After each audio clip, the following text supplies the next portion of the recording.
Well, salutations, Stan the Fan Charles. And right back at you, Glenn Clark. I'm clean shaven Look and at ready you. to go, man. Look at you. Is that because we need to mix up the mojo and picks after what was a rough, Well, rough week?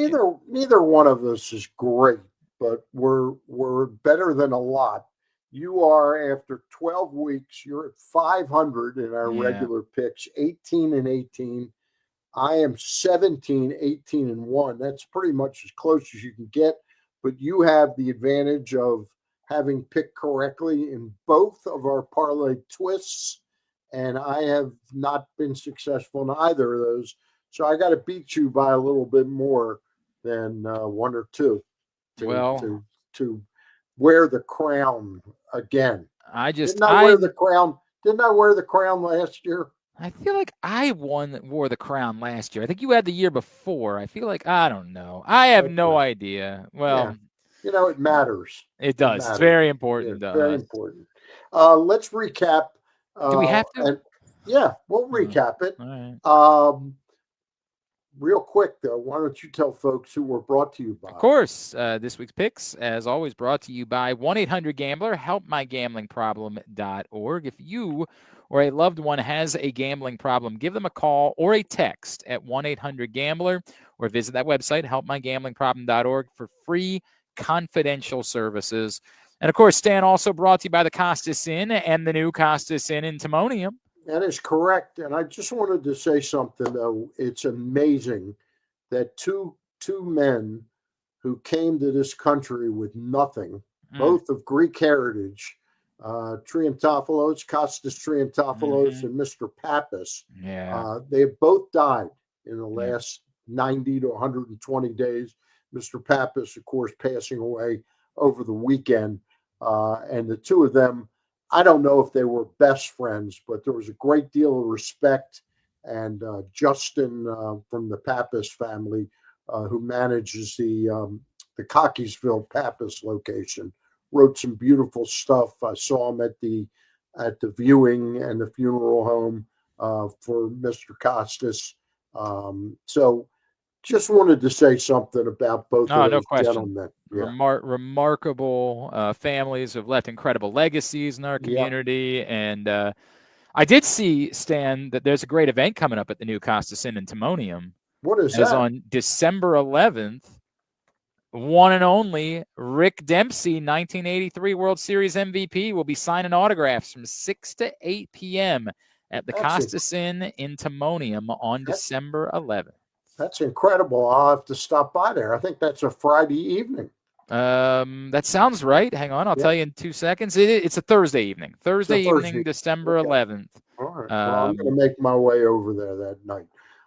But in lieu of doing a commercial, I just thought I'd say that. And I know that the boys, Nick and uh, Pete and Christine, wouldn't mind that at all. But no two doubt. great locations, the classic original location out on North Point Boulevard, 4100, and the new location in Timonium. And I'll talk about them a little bit at the end as well. All right. All right, Stan. We're going to do something a little different this week Yeah, a because little we've bit got the different. Black Friday situation. And So, really, Stan, we've got in most years you get to Thanksgiving and there's at least one game on the slate. Sometimes it's multiple games. I feel yeah, like last year it was basically all of them.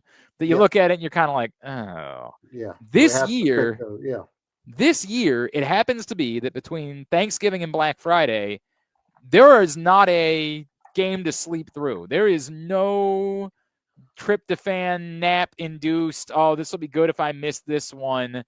There is nothing but good games on the slate for Thanksgiving and Black Friday. So we're going to treat this week kind of like a playoff week. And as we're doing our picks a little bit earlier on a Tuesday, we're just going to pick the Thursday and Friday games this week. So there'll be I'm four bending picks. down to pick up my picks. They fell Oh, off the all right. table. We'll get them back. We All will right. pick the 3 Thanksgiving games, and we will Yep. pick the Black Friday game as well. And we'll still And begin. we'll start with the Raven game. Exactly right. We will still start there. And Thursday that night. game is am I correct, Glenn? It is a 7 point favorite. The That's Ravens are a exactly right. 7 point favorite. Joe Burrow back for the Cincinnati Bengals. No T. Higgins, but they'll also get Jamar Chase back. The Ravens had Kyle Hamilton back at practice today, so he should be good to go. Lamar Jackson, after missing another practice, was back. He should be good to go. Are the Rashad Bateman Bengals practicing. are the Bengals missing their big tight end, defensive end Trey Hendrickson? Hendrickson will also miss this game. Yeah. Yes, correct. On All top right. of T. Higgins, no Trey Hendrickson. All So right. 7 points. Ravens up by 7 points is the spread. Ravens favored in 3, 2, 1. And the thumb is up for me, and I'm sticking with the Ravens. And All right, Glenn, go ahead. um, Explain away. look, obviously we would point out the Traitor, Ravens. Yeah, right. traitor. The Ravens have had some offensive woes of late, to say the least, and they are 5 for their last 14 trips in the red zone. Now, I think the Bengals might be a cure for that because their defense is putrid. I mean, it's abhorrent how bad this Bengals defense is. And to your point, Stan, the only actual real football player they have on the defensive side of the ball is not playing in this game. So I do think the Ravens will find ways to score points, but I've seen one too many of these Joe Burrow games against the Ravens, and they're not blowouts. They are games that come right down to it. I like this more at 7.5, obviously, but I'm not going to let that be what deters me. I will stick it out at 7. I feel like maybe it has room for a push in there, but I I I just don't think the Ravens suddenly, as good as their defense has been playing. Jamar Chase had 457 yards in 2 games against the Baltimore Ravens last year. And while I think Nate Wiggins is going to get a lot of that assignment on Thursday night, and I think Nate Wiggins has played good football this season, I don't think that he's going to be a Jamar Chase stopper. And I All right. just think there's going to be points scored. I don't think they're going to cover the 7. All right. We start off. Do you like the Ravens to win the game, though? I do. I do like the Ravens to win the game, yes. Okay. We start off with a disagreement. I like the Ravens -7 against the Bengals, despite the return of Joe Burrow. I don't think it's quite enough with that defense. And Glenn is taking the 7 points. Okay. Yep. We move on to the first game on Friday, which will start. Is that a noon game or it started on Thursday, obviously, on Thanksgiving. Thursday, not Friday. Thursday. Yeah. 1 o'clock, first 1 game. o'clock, and it's the Green Bay Packers at Detroit. Detroit is a 2.5-point favorite over the Packers. Lions have not been playing that well the last couple of weeks. Stan, I have written my pick down, so you can go ahead and tell me, and then I will hold up and show you what my pick was. All right. I'm going to take the Lions minus the 2.5 points. We are in agreement on that one. Backwards, you can see I can't write it backwards, but I also picked Detroit in that game. And to me, Stan, that really is just the play of it being a Thursday noon game. I agree with you. The Lions have not looked great in recent weeks. They did everything in their power to lose to Jameis Winston last week, but Jahmyr Gibbs saved them. And right now, Jahmyr Gibbs is kind of the wild card for me. He's been unreal. Yep. I don't think Micah Parsons can neutralize Jahmyr Gibbs. The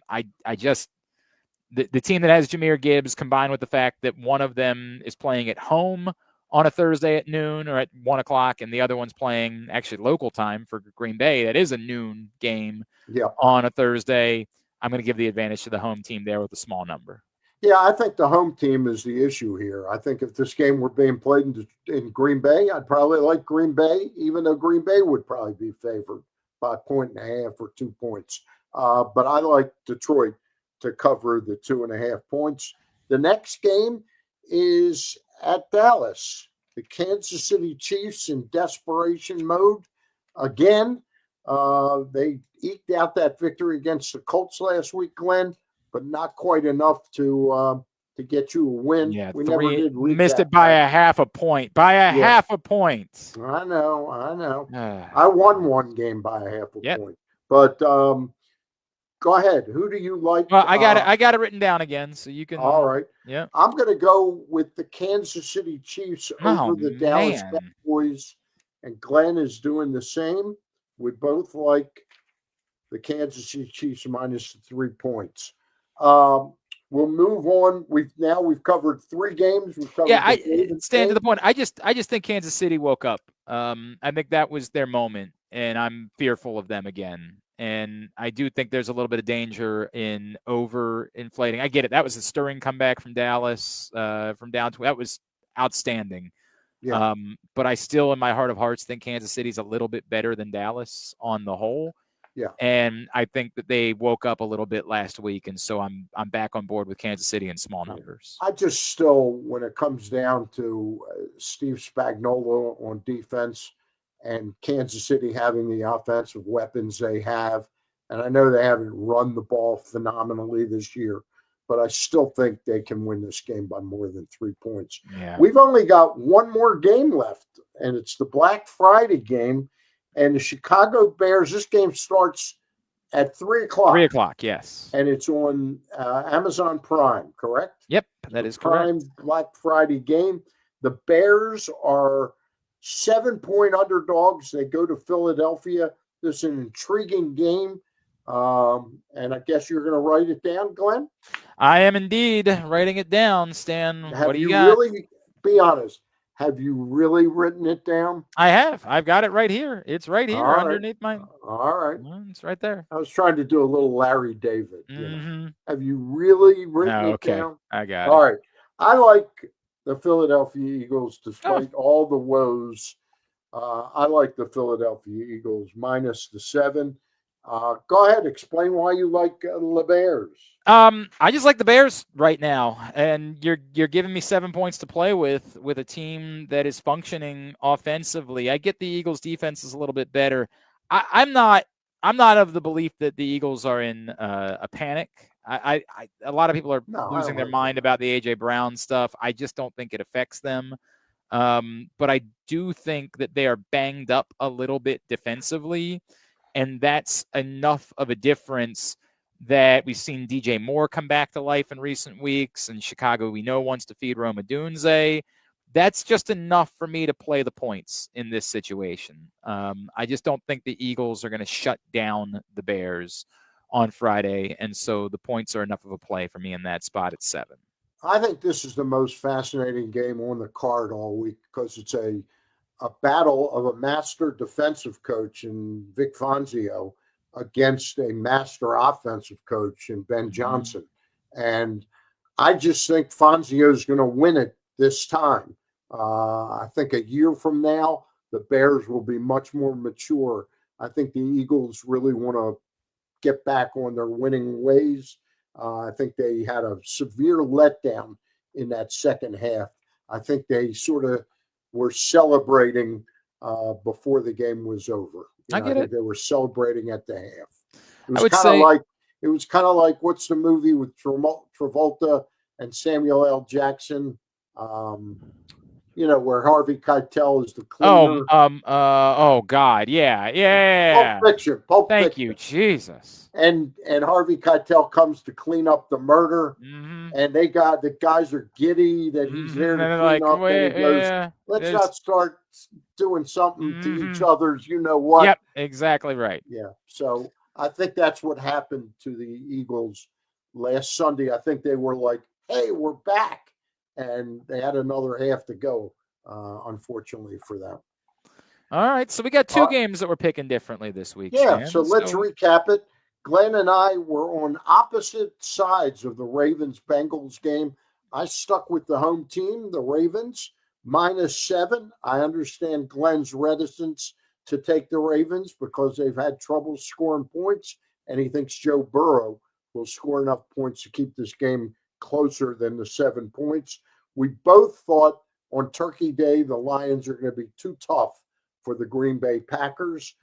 We both like Kansas City visiting Dallas, giving the 3 points.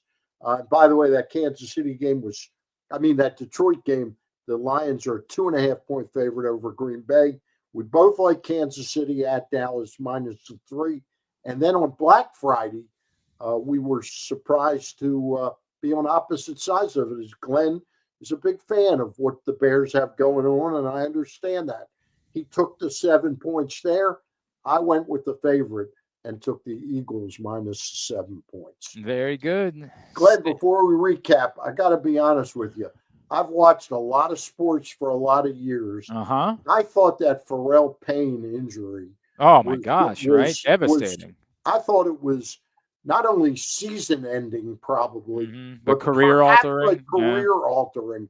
And to see him back and playing at that level again, man, it was. I was really happy. I like this kid, and I don't love this team, but I love what Buzz Williams is doing out there. Stan is the only person on the planet that was excited when he found out the tip-off for a Maryland game was going to be at 12:20 a.m. Because for those that don't know, Stan is quite the night owl. The rest of us were losing our minds about the idea of a 12:20 a.m. tip-off. But yeah, actually, you know what happened last night? My wife and I were both big Everybody Loves Raymond fans. Oh, so you watched the anniversary? No, so we started to watch it. We got 5 minutes into it. The screen goes black. Seriously. And then she's clicking something, and all of a sudden it says, there's a problem with your transmission of this. So we waited a couple of minutes. We went back, and the same thing happened. It started up again, and it went black.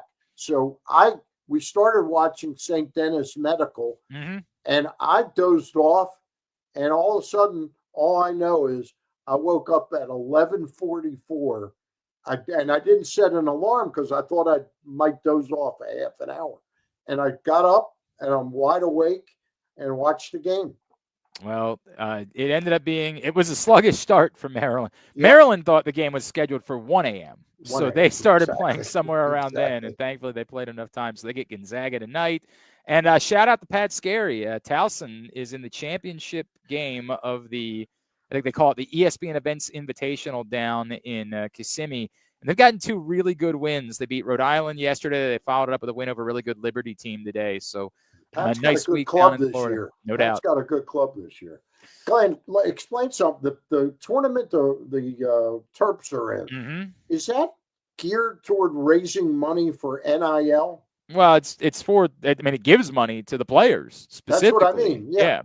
So it's not goes into the NIL coffers. Well, it's not even to the call. It goes directly to the players. Like there's some that goes to the school, but there is money. The players are being paid to play in this tournament. It's a wild. Is that a new? That's a new. Totally. Yes, the second year of this existing. They call it the Players Era Festival. And the sad part is it's kind of killing off like the Maui Invitational, right? That a lot of us have been watching for forever. Yeah, I love that. Yeah. And Maryland was supposed to participate in that event, but they had the opportunity to go. No longer going to be happening.